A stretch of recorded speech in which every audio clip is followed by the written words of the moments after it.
Good evening, everybody. So, as you see, we have a very diverse panel here.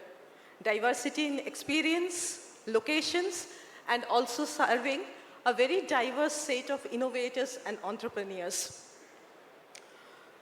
So, I believe as a part of the incubator, we all feel that we are startups. All the incubators feel that. We are the startups who are enabling the startups to grow their businesses. Now, we also think like startups. Initially, we go to some, say our like family, friends to raise some small funds, develop our product, solution that works in our ecosystem. Then slowly grow the team and start thinking about our sustainability. Where do we raise more funds from? How do we take care of our expenses, build the revenue? Is that right? We all do that. So similarly, like the startups, we incubators also think in the same way. Now, I would like to start with Sudha. Sudha is the most veteran in the startup ecosystem, one of the most veteran in the startup ecosystem. She started her career well before the Startup India movement started. She started in 2000, early 2000 in IIT Kanpur Incubation Center. Sudha, I would like to understand from you, who were your initial supporters? Good evening to all of you. I'm Sudha Selvaraj. I'm currently with the Startup Incubation and Innovation Center at IIT Kanpur. To answer the question of Namami, I have been associated with the Startup Innovation and Incubation System at IIT Kanpur since 2009. But our incubation system started way back in 2000. The ideation was initiated way back in 2000. We had an invitation from SIDBI Bank to start an incubation center with them, the IIT Kanpur, SIDBI Center, and the UP government got together to start this incubation center in 2001. And SIDBI Center, so the name given to this particular center was SIDBI Innovation Incubation Center because it was the initial funder. So they gave us a corpus. So SIDBI gave us a corpus. They put a condition that we should bring in a matching grant. So we got it from UP government and from the host institution. So that's how the journey started. This is way back in 2001 when there was no other avenue to get funds for the incubator and for the startups. So we all pooled down the funds and we got a corpus of about 5 crores. So this is how we started our incubation center. Thank you, Sudha. Puran, you people started after the Startup India movement started, right? I think you started in 2016. So who were the initial supporters?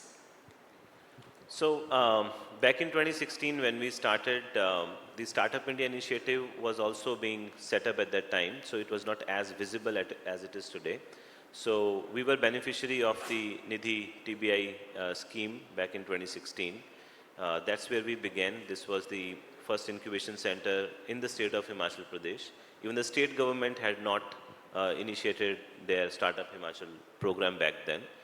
So Nidhi TBI and of course the host institution came in support, gave a bunch of grants to the startups. And later on, I think in 2018 or 17 later, the state government announced its policy as well. Then we got support from state government. Later on, Ministry of Electronics, then Startup India, and several other sort of funding schemes came about. But initially it was DST's Nidhi TBI. And then we had to gradually build our case to sort of get more funding from other agencies when they came about. Yeah. So that's how we began. It was a green field in Himachal. We practically had to learn the rules of the game. But I think the question in the first few years was not at all about sustainability.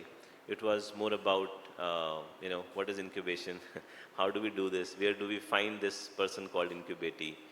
So we had a very different focus back then. I'll share more as we progress. Thanks. Vijay, you come from a very, very different ecosystem. One of the IT hubs of the country and also a startup hub of the country. So, how did you start? Thanks, Namami. Well, the story of T-Hub is well known. We started in 2014-15 when the youngest state of Telangana was just born, and the whole state, all the city of Hyderabad was in doldrums because the state was divided, there was no clarity, and there was no startup ecosystem practically out there. That's when premium institutes like Triple IT Hyderabad, Nalsar, and ISB came along with the government of Telangana to create T-Hub or Technology Hub, how we call it as. And they gave us, Triple IT Hyderabad was kind enough to give us a building inside their campus to start this, and that's how we started as a Section 8 not-for-profit organization to create the startup ecosystem in the state of Telangana. And now last year we launched our independent building, which also happens to be the world's largest incubation center. Again, the capex primarily came from the government of Telangana, but we run our own profit and loss, our own balance sheet. We don't take any grant or equity or money from the government. So that's how we've been running the show. So as we hear from our panel members, the initial supporters of these incubation centers to support the startups were more or less the governments. Central government, the state government, sometimes the host institute, which is again supported by some governments, right? So a big applause to the government agencies and state governments who helped to initiate this movement. Now, we all started our journeys 2 to 3 years. We know that now we have to start again doing some fundraising to take care of our expenses. So in the startup world, as we say, we started doing our unit economics. How are we going to sustain, right? All of us 2-3 years in our journey. After that, we started thinking about it. So I'll start with Puran. What were the major, till date, what are the major expenses that we need to think about to take care of, and how are we doing it? So I think in the beginning, whenever, there are several people in the room who have started incubation center probably less than 5 years ago. Can we have a show of hands? How many have started less than 5 years ago? Yeah, less than 7 years ago, more than 5, right? So there's several people who are in the first 5 years, and that is where you don't care about sustainability. You have a lot of money. Your topmost worry is to utilize the grant from whichever agency you have within the financial year, so that you don't have to return it back, right? There is this clause. So in the beginning, there was no thought on sustainability. In fact, the question was, as I said earlier, this is Himachal Pradesh. There is no incubation. We don't know what is incubatee, right? We have to educate ourselves. So first year and a half goes into educating yourself, building your capacity as to what it is all about. And typically, for me, I was an academic, and the institute says, hey, here is a project, please run it. And for me, it's an additional responsibility, which the director says you have to take care of, and my annual review depends on it partially, so I do it, okay? But gradually when you sink into it, you're like, oh, this is serious, and there are people whose careers are at stake, and now you have to think about several other things. So then in the beginning, you have the money, but where do you spend it? You have the capex, where is the space in the institution where you can spend it, and then how do you spend it? Because the government institutions have norms. For those who are in the government host institutions, they would relate to it. You can't just spend the money left, right, and center. You have to follow the processes. And then the host institute's finance department, etc., they will sort of create all possible hurdles for you. So in the first few years, couple of years, you have more money than you need, and then you know how to spend, right? Later on towards third and fourth year, for us particularly, what happened was COVID hit in 2019. Till 2019, our spendings are very well taken care of. We are struggling to actually spend the money from Nidhi TBI. We ended up spending actually probably half of the sanctioned amount in the 5, 6 years that we had. Um, but then COVID hits and we're not even charging the startups. So first 3 years we have about 60 startups. COVID hits and then suddenly there is break in funding. Now is the time when you were sort of scaling up and you learned how to do incubation and more startups want to incubate and now you don't have the money. So what do you do? So it was tricky. And then that's when for the first time we started charging incubation fee from the startups. And that is when you take cognizance of, okay, where do I need to spend the money? Because earlier you have a budget and you have to worry about, oh, I have to consume the money. Now you're thinking lean, like a startup, and you're saying, I have a team of 15 people. I have to pay them a salary, which comes to about, on an average, if you do some calculations, about 55, 60 lakh rupees per annum you have to spend on manpower for a team of about 12 to 15 people, okay? If in 5 years that is where you are roughly, I'm saying, based on our trajectory. So you have to pay these people, then you have operations, you have a lot of, customer acquisition cost, you have to travel, you have to show up on events, you have to do meetings and so on, run programs. So you have to spend on that, marketing, operations, maintenance, etc. About 1 CR is your running cost. So you spend on all these things, and that's about third, fourth year when the DST also starts saying, hey, you have to be sustainable after 2 years. Do you remember? That's when you start thinking, oh, manpower, oh, my advisors, oh, my mentors, oh, my marketing cost and travel and tech. So these are broad heads where you have to spend, and you have to segregate 60% of the cost goes into manpower, another 10% into marketing, about roughly same into operations and technology and other processes that you have to spend on, right? So also from Sudha, I would like to understand, in the last 20 odd years, you have grown to a very big incubation center, right? You have a strength of more than 70 people, as we were discussing. Uh, we understand that you got some corpus at the beginning, right? But sustaining and growing a team of 70 people is not a joke. So what pivots did you make in your revenue model to make your business sustainable?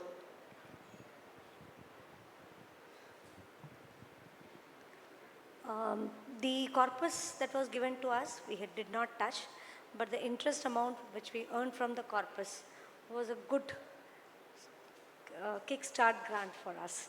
So we ran our operations on that interest money, and we also saved some interest in the initial years to grow our corpus to double the amount for what we had. Based on, so there were some revenue streams for us. One was the interest itself that we were earning from corpus. The second was the facility charges that we charged from the startups. And the third was some exits that we made, but that came later on. For the first almost till when I joined in 2009, 2010, we were a strength of about 5 to 6 people. Till 2017, we were only 10. And then we wrote a lot of proposals to the government. The government had also become active. For the first few years, even as being in a premier institute, we struggled to get startups. It was not easy to change the mindset of brilliant children in the campus to join the startup ecosystem. So we did do that. We came out with some twists in the incubation ecosystem. We were the first incubator to give residential accommodation to startups in the on the campus itself. So I think that was what attracted them, because the students, I think they wanted to continue their kind of student life, But that was not, we also broke this barrier and we attracted startups from outside the ecosystem of IIT Kanpur. So now if you see the ratio of startups between IIT startups that is associated with this ecosystem and outside the ecosystem, you would see it's like 60 to 65% is outside the ecosystem and the remaining are from the within the ecosystem of IITK alumni, IITK startups. So you see the kind of, so being sector agnostic helped, the kind of, we were lucky enough to have the infrastructure available at IIT Kanpur, which there were some policy decisions that were taken. The IITK ecosystem or the infrastructure is given to the startups, it is accessible to the startups at the non-commercial rates. So whatever is allowed to the faculty is being allowed at the same rate is applicable to them. The rates of the facility charges were also very, very minimal. It was only 8 rupees a square feet. So we were giving them actually exclusive office space, that is room kind, 200 square feet to 250 square feet. So this was very helpful to them because they were all manufacturing startups. So that was one thing. So the initial years we attracted startups this way. The other thing, then we had space crunch from the institute itself. Now you know IITKs, IIT, NIT systems have space crunch in hostels, so and the other spaces. So we also had to stop giving the residential space to the new incubators which were coming. The other thing that we started doing is, in the initial years, हमने equity नहीं लिया. In the next, after 4 to 5 years, we started taking equity which was up to 3%. Then we moved on to a model. In 2017-18, we moved to a model where we start, after, sorry, not even 18, it's 19-20, we started a model of taking equity and revenue sharing. Not that we have gained too much from this, it's just the initial years. So it's just keeping a tab on the revenue and the equity that we are taking. The third thing that we did was for revenue is, yes, from government funding, we started moving to industry connects. We started moving to CSR funding, which we have been quite successful. So these are the other funds that we have initiated. So what I hear from both of you, that initially when you started your journeys, it was mostly the government funds. And slowly you have also started working with the corporates, industries, and trying to attract some funds for their innovation and entrepreneurship programs, correct? So Vijay, you said that you got your initial funds, particularly from CAPEX, for CAPEX from the Telangana government, right? So how are you sustaining your OPEX now? Cool. So we also work like a startup. We are a 7-year-old startup, and we believe that, okay, whatever money we have got as CAPEX is good. Now, how do we sustain ourselves? So every now and then we reinvent the way we earn money. We have tried multiple models. Back in 2016, when I was with NASCOM, I was stationed at T-Hub. I used to see the struggle that the entire building used to get in terms of onboarding startups. So from there to right now having a pipeline of 1,000 startups waiting to get inside the building. So that's one model that we follow, where we sell out space at the co-working, in our co-working space. That's one. Then we primarily launch one flagship program every month, which is a very highly subsidized but high quality program that we offer for startups, where right from prototype development to go to market to being funding ready. So primarily there are like 9 programs a year that we launch, and all these programs are paid programs. So, but subsidized with the help of the government or the industry, for example.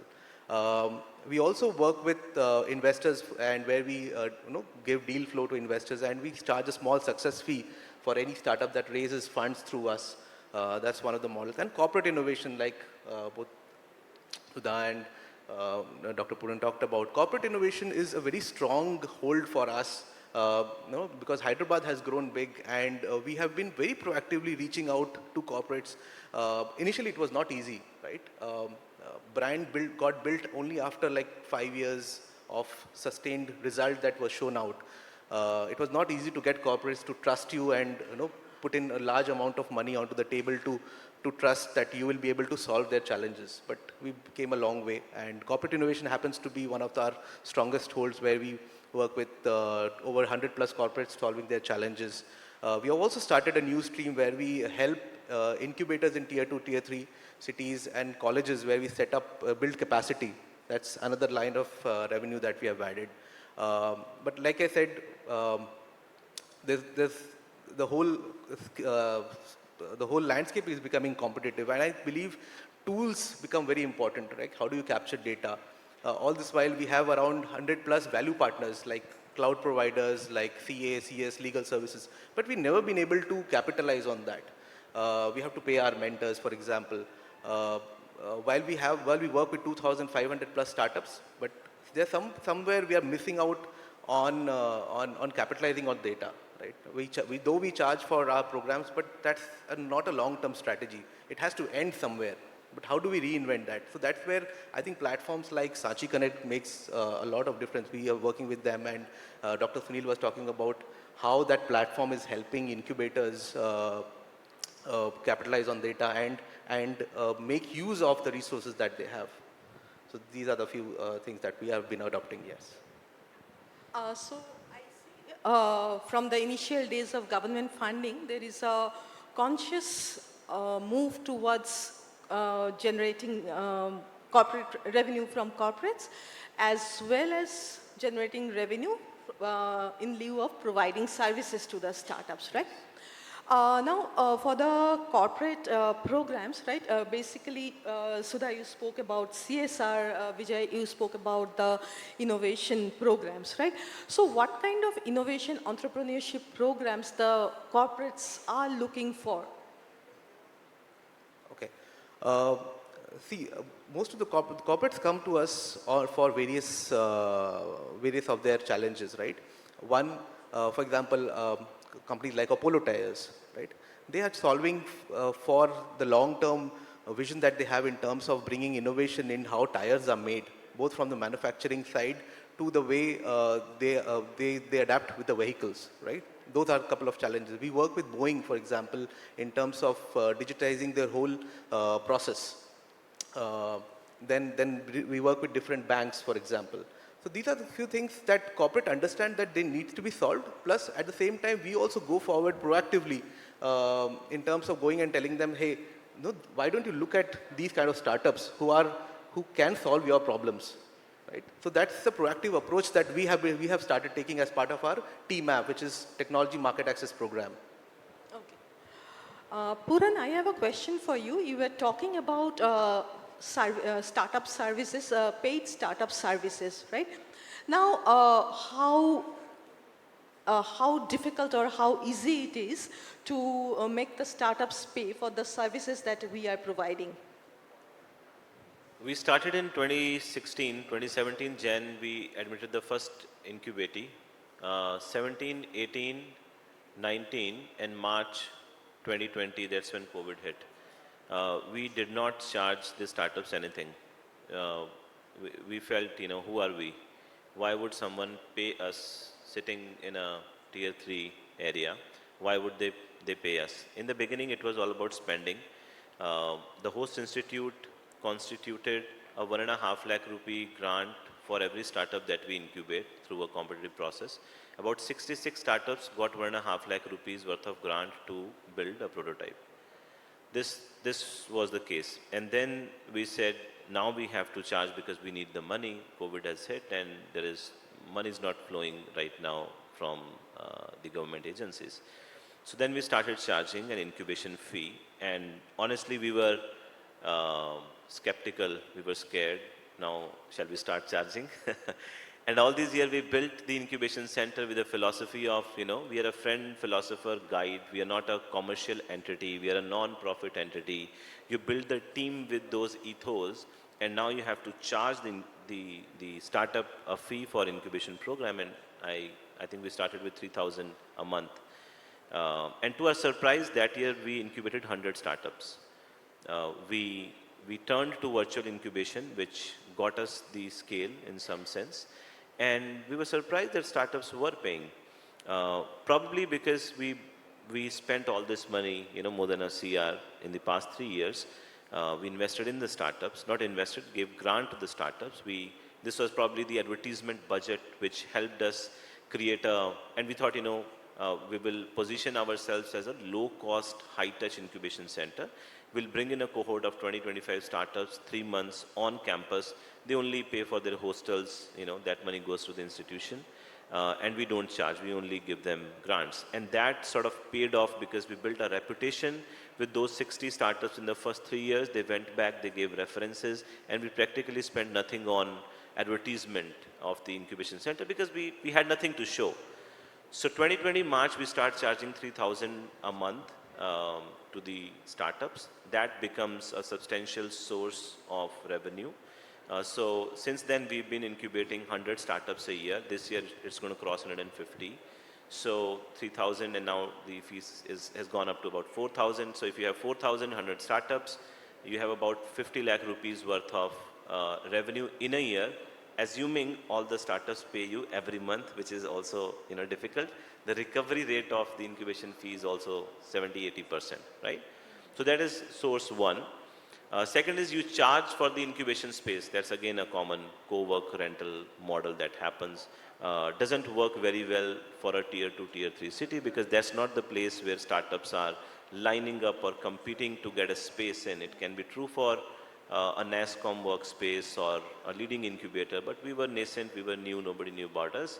And we had to bring people and pay them to stay there. So, but then we started charging people for the space. We did not bring in a lot of revenue. Not a lot of startups wanted to be physically present in a remote location, except for those who wanted to build their prototype, had to access the lab, work closely with the faculty and be in the campus. So some of those people were there that brought in some revenue.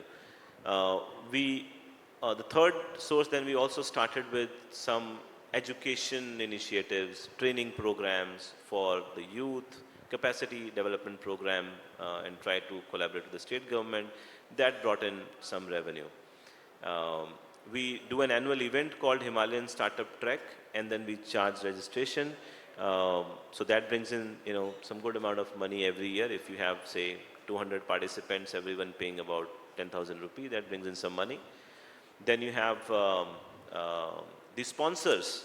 So if you build the brand right, then there are either corporates or government bodies who would want to support you. If you've been working with the right ethos, right morals, and you've supported the incubatees right, then the sponsorship brings in very handsome amount of money at a low effort cost because you've done this. So these things, even taken together, if we look at our numbers, they still do not meet the complete cost of running the incubation center today. So we are able to recover about, say, 60% of the running cost that we have annually, but still for the rest 40% we have to depend on the grant. Recently we got a CSR fund from HDFC, several incubators got it. That is beginning to click in. There are more companies who are interested in talking to us. We'll see whether they convert. That's a big thing to give you money. But I think beyond this, unless you are in Hyderabad and you can run corporate style programs and you have later stage startup who can afford to pay a high fee for a very focused program, for incubators largely in the room, these will be the major lines of revenue. But you can still bring on a lot of value which the corporates will appreciate, and then you can get the projects. Also, what I understand from you that the startups, if they are seeing the value that you are providing to them and how you are providing to help them grow, they are ready to pay. It's not that they are not willing to pay at all. And 70 to 80% recovery, I think, is very, very good compared to the startup ecosystem. You raised a relevant point. The value that we have to create, we keep on harping on this point with the startups that what is your USP. So we have to figure out what is our USP and then position it well and then play to the strengths that we have. For us, we said we will be a high-touch incubation center. And although it is virtual, how do we sort of connect to it? So probably I'll talk more about it later. So I am already seeing timeout signals from Prasad. We have to wrap up, Prasad. I'll just do a very quick question. So Sudha, you people are taking incubation equity from all the startups that you are incubating, right? Uh, Now, again, I wanted to understand, the equity is very, very dear to the founders, to the startups, right? How difficult or easy it is to get the equity for the services you are providing? Maybe one or two lines. So, as I said that in the beginning we took those 3% equity. We moved on to the model of, mix of revenue and equity so that, we are in equivalent with what other incubators are doing. We did manage to cash on exits. We have had 4 exits and one of the best one that we got was 1.7 crores for 3% equity. Okay. So that was what I had to say. Okay. Yeah. Think, Thank you. Thank you very much, Sudha, Puran, and Vijay. Thank you for being the part of the panel.